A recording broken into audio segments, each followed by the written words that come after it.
Jeff Bezos and Sir Richard Branson not yet astronauts, US says. In a move that pours cold water on the dreams of a few billionaire space explorers, the US has tightened its definition of the word astronaut. New Federal Aviation Administration (FAA) rules say astronaut hopefuls must be part of the flight crew and make contributions to spaceflight safety.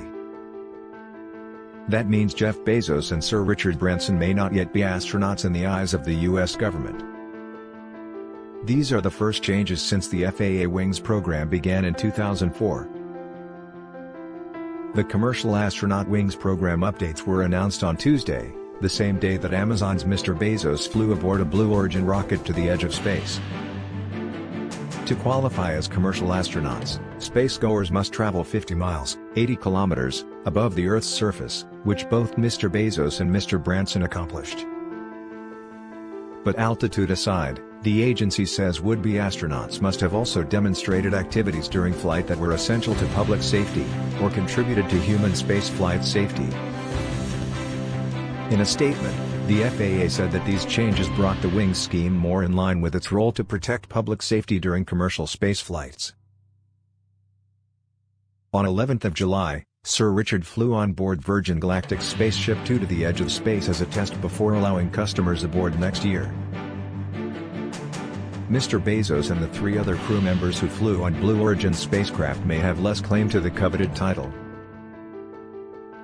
The wings spotted on Mr. Bezos and Sir Richard following their flights were custom-made pins by their own companies. However, a glimmer of hope remains for Sir Richard, Mr. Bezos and any future stargazers hoping to be recognized as astronauts. Branson takes off on extraordinary spaceflight.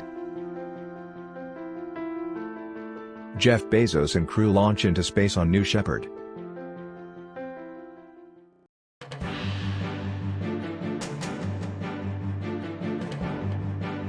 China imposes sanctions on U.S. officials published 2 hours ago.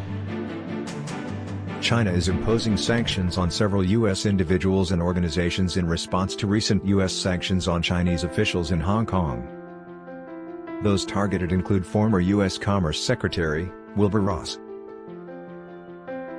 The counter-sanctions come days before U.S. Deputy Secretary of State Wendy Sherman is due to visit China. The U.S. sanctions on Chinese officials in Hong Kong were because of their role in the security crackdown in the territory. China introduced the national security law in Hong Kong last year in response to massive pro-democracy protests. China's foreign ministry said on Friday that the recent U.S. sanctions were designed to groundlessly smear Hong Kong's business environment.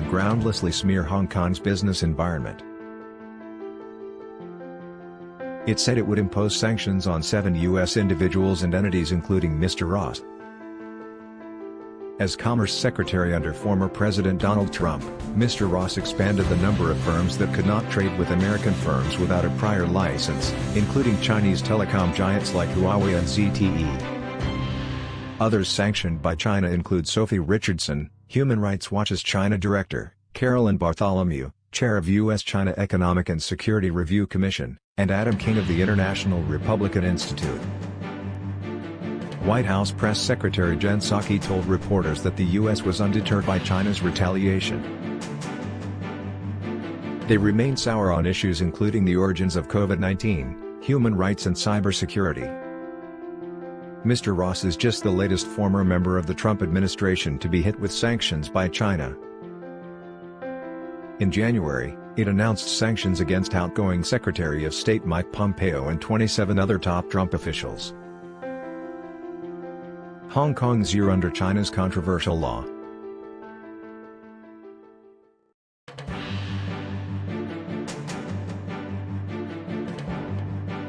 Angelina Jolie wins appeal to remove judge from Brad Pitt divorce case.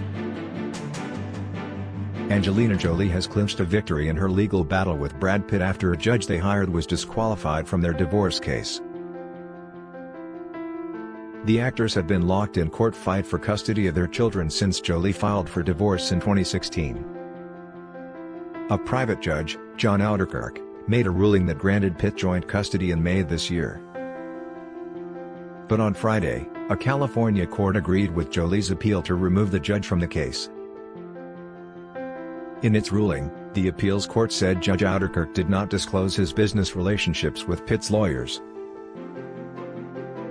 The ruling means the legal battle over the couple's 5 minor children may have to be restarted before a new judge. Private judges are often hired in the U.S. to mediate disputes between divorcing celebrities for privacy reasons. A spokesperson for Pitt said the ruling was based on a technical issue. The factual evidence that led Judge Ouderkirk to make his custody ruling in May had not changed, the spokesperson said. Jolie's representatives are yet to comment on Friday's ruling. But following May's custody ruling, a source told AFP news agency that Jolie believed that she and the children had been denied a fair trial. Jolie has criticized Judge Ouderkirk's decision not to allow their children to testify in custody hearings. The custody dispute concerns the 5 youngest children of the pair, Pax, 17, Zahara, 16, Shiloh, 15 and 13-year-old twins Vivian and Knox. The oldest, 19-year-old Maddox, is not subject to the custody decision. A custody settlement Jolie and Pitt announced in 2018 appears to have fallen apart. But the pair separated in September 2016 after 2 years of marriage, with Jolie citing irreconcilable differences. Pitt was investigated for possible child abuse shortly before Jolie filed for divorce, but was later cleared of the allegations. The marriage was Jolie's third, after actors Billy Bob Thornton and Johnny Lee Miller, while Pitt had wed once before to Friends star Jennifer Aniston. Jolie and Pitt reached custody agreement.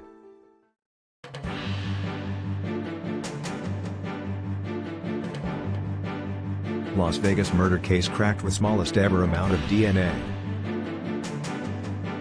The 1989 murder of a 14-year-old girl in Las Vegas has been solved by using what experts say is the smallest ever amount of human DNA to crack a case. Stephanie Isaacson's murder case had gone cold until new technology made it possible to test what little remained of the suspect's DNA, the equivalent of just 15 human cells. Police on Wednesday said they had identified the suspect by using genome sequencing and public genealogy data. Her alleged killer died in 1995. "I'm glad they found who murdered my daughter," Stephanie's mother wrote in a statement that was read to reporters at Wednesday's news conference. 32 years ago, Stephanie's body was found near the route she normally walked to school in Las Vegas, Nevada. This year, police were able to pick up the case again after a donation from a local resident. They turned over the DNA samples left to Ithram, a Texas-based genome sequencing lab that specializes in cold cases. But crime scenes may only contain tens to hundreds of nanograms of DNA. Using ancestry databases, the researchers were able to identify the suspect's cousin. Eventually they matched the DNA to Darren Roy Marchand. Marchand's DNA from a previous 1986 murder case was still on record, and was used to confirm the match. The genomic technology used to solve the case is the same that was used to catch the notorious Golden State Killer in 2018.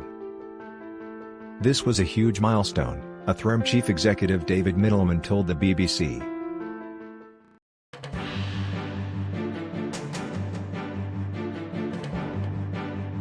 Baby Orca, Toa, dies in New Zealand after failed search for mother. A baby orca found stranded in New Zealand has died, after a huge effort to reunite him with his mother failed. The killer whale, named Toa, washed ashore near the capital Wellington 10 days ago, prompting a desperate search to find his family in nearby waters. His fate gripped the nation, with hundreds of people volunteering to help the nationwide search. Toa, Maori for warrior, was separated from his pod and found by 2 teenagers in a rock pool in Plimmerton, north of Wellington. A fleet of aircraft and onshore observers scoured hundreds of miles of coastline for Toa's pod in the hope his mother could be found.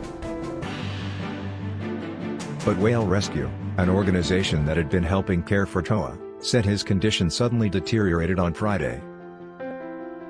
"We have to report that a little time ago Toa passed away," the organization said. The team had hoped to reunite Toa with his mother, or if that failed, have him adopted by another pod. Ian Angus, marine species manager at the Department of Conservation, said Toa's carers threw everything at trying to save him. "We were always aware that the longer he was in captivity, away from his mother, the more likely it was that his health would deteriorate," Mr. Angus said. Almost 150 whales die on New Zealand beach,